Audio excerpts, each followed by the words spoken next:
What is up, and welcome back everybody, Potato Slayer 3 here. Today we're checking out a game you might be familiar with, LEGO Lord of the Rings. I'm not sure why I'm playing this, since I have no familiarity with the Lord of the Rings series, but it's a LEGO game, so how hard could it be?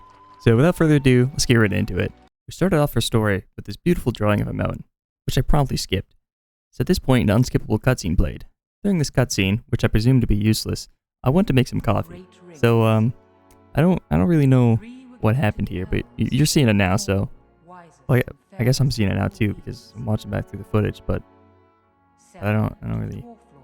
When I returned from making my delicious brew, I was surrounded by a wall of knights, ruthlessly slaughtering an army of what looked like goblins. It was here that I started learning the game's basic controls and was attacked by my first enemy.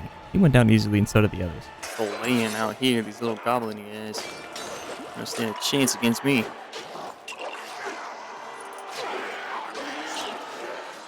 I guess here I went into some kind of blind rage because I tried attacking my own team. Kill these guys? I don't know if they're on my team or not. They seemed fine with it, so I did, slashing these goblin guys.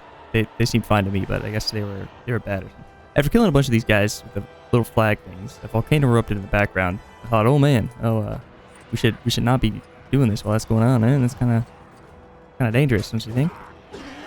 But these the eruption caused these pillars to rise from the ground.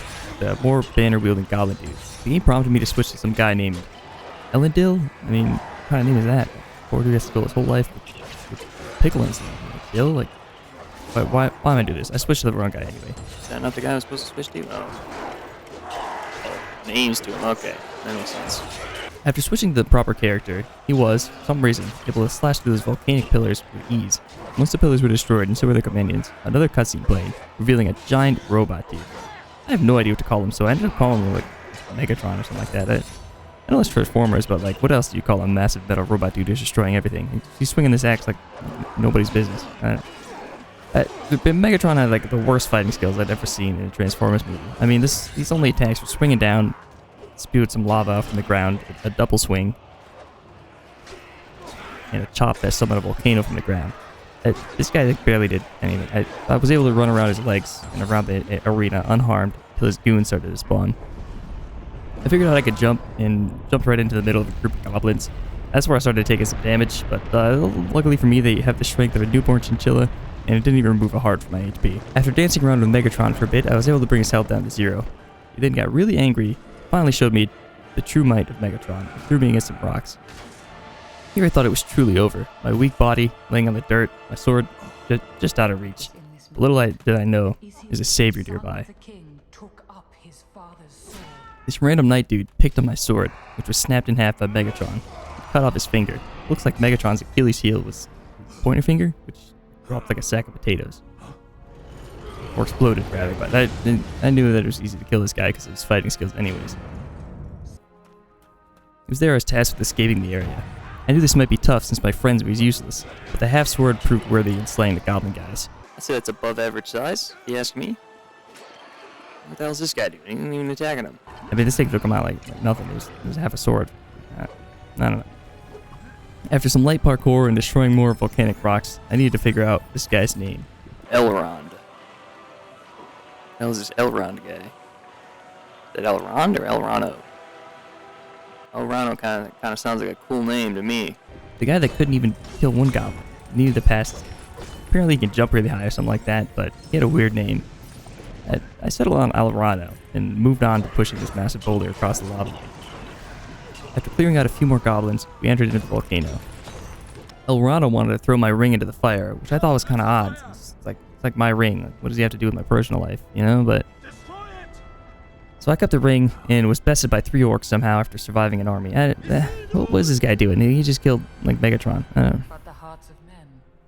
Anyway, there was another cutscene, so I went to refill my coffee. It was like 6 in the morning, so I fed my cat. And why am I saying that? Nobody cares. When I came back, this friendly guy waved at me, and I went through a bit of an identity crisis. Okay, so I guess we're like Bilbo Baggins or something like that. I had no idea who this guy was. I was just him now. So.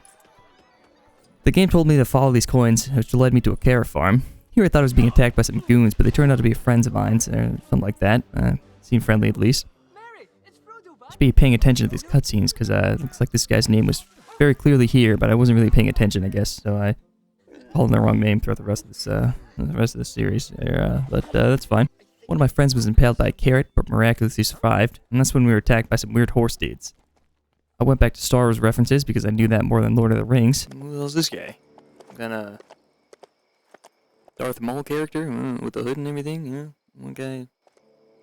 There's electricity out of his hand, something like that. Horse guys tried to use the Force on me, but maybe the ring or something saved me from that. Kind of power of my mind or whatever. I don't know.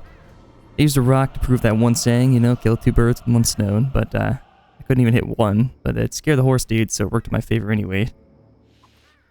I stoned some more birds and then proceeded to climb up this tree to bother another bird. This guy seems to have a lot of problems with birds. I don't really know. Tried to cheat my way by switching characters, but the game knew. We'll make the AI do it for us. We don't want to spend all that work. Sam is a Spain. Back to Sam. Oh man, that's how they get you. Making me walk back down there. I think maybe Sam had the ring here because he was able to grow plants almost instantly. That's insane. I mean, you ever see a man do something like that? That's like, well, that's a mystical ring. I don't know if we could. Another cutscene played, and I guess I didn't pay attention again because I was dropped randomly into a Jedi battle. This old wizard dude was shooting lightning at me. My only defense was to retaliate, so I did the same. Looks like I'm having another Jedi battle with this guy. No clue what this guy's name is, but I think it's something like Gryffindor or maybe Hagrid. One of those names sounds familiar. Anyway, he proved to be a worthy adversary, almost killing me here, but he was no match for the power of Gryffindor. Hey, there we go. Oh, back to the Jedi powers. Taking my stuff. That's not very nice. Hagrid threw me into the air using both of our wands, and we cut back to Bilbo Baggins and his friends trying to escape the horse guy. This part got pretty repetitive, so we bothered some more birds, did some fishing, and then got into this Indiana Jones-style running scene, where instead of escaping a boulder, we're running away from those 2 horse guys. That's right, another Darth Maul, or whatever you call him, came from the woods, and they chased us down to the raft by the river, where we narrowly escaped. The nearest crossing was 20 miles down, so we knew we had some headroom to escape before they came after us. We ended up in a small town where this random guy asked us to make him a trowel before letting us into an inn or bar, maybe, whatever it is. Kind of seemed like an odd request, but we went to the blacksmith to make him a new one anyway. The guy was very grateful and gave us access to buy a quest finder. He didn't even give it to us. I'm no geologist here, but commissioning a blacksmith to make a mythical trowel worth more than 50,000 Lego bits, but what do I know? I don't even know this guy's name here. We're short on cash, so I went to the bar. That's where the horse guys showed back up. We were helped by this mysterious dude who I'll call Keanu Reeves, because I didn't catch his name in the cutscene. Maybe they didn't even say it. Keanu locked the horse guys into the bathroom while we made our escape. With Keanu Reeves on our side, I picked up a few more coins to buy the quest finder that jerk didn't give to us. With quest finder in hand, our journey was just beginning. Little did I know of the perils ahead.